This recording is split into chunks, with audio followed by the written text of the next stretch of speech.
I watch the Senate Republicans doing this dance of hand-wringing and concern about the president's nominees.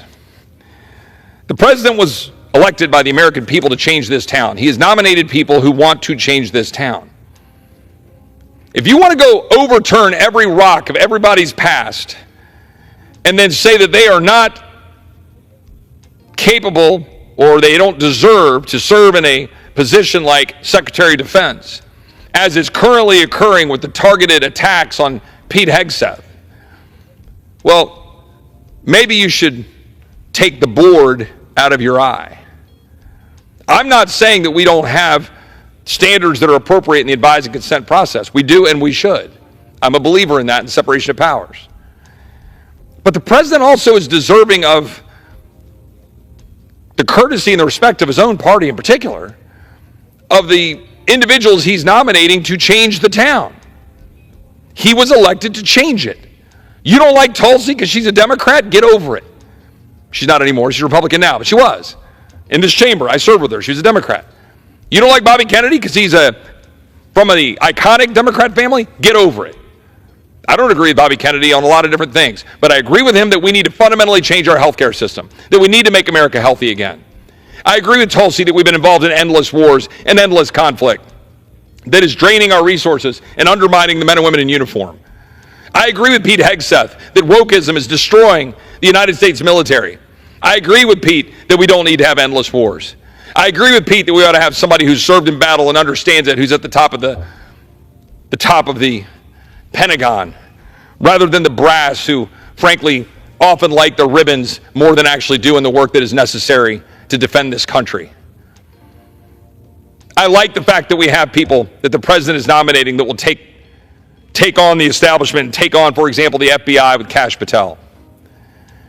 And the fact of the matter is we have senators who are wanting to challenge it.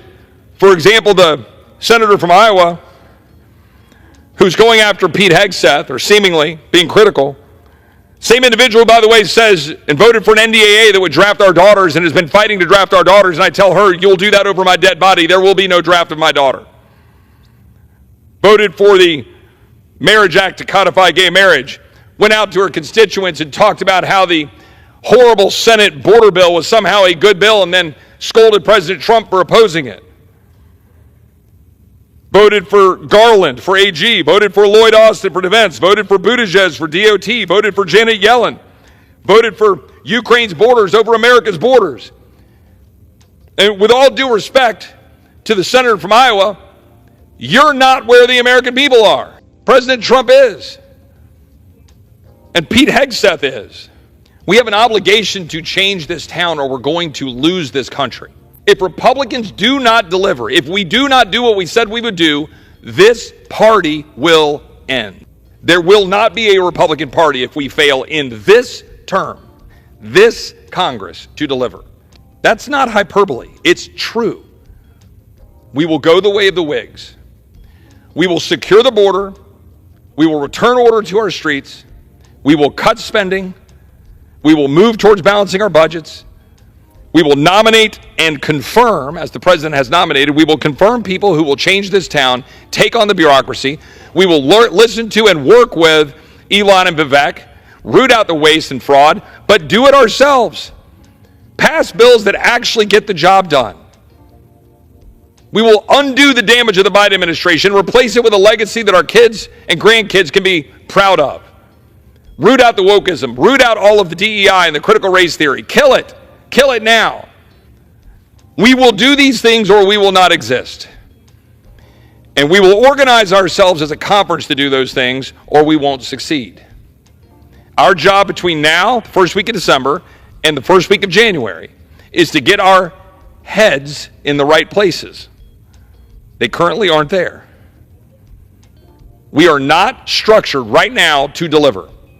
And we have 1 month to do it. That is my calling. We are not here to take breaks. We are not here for Codels. We are not here for trips. We are here to get the job done.